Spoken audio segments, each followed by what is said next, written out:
Again, the question of how one discerns right from wrong has always been central to the Jewish faith.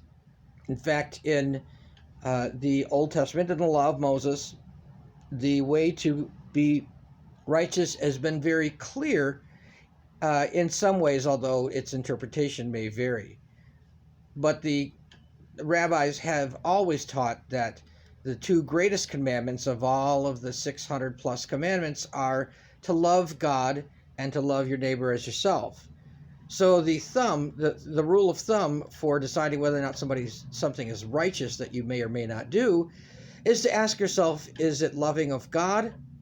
And secondly, is it loving your neighbor as yourself? Would you treat somebody the way that you wanted to be treated? Paul also affirms that even as he talks about salvation through righteousness.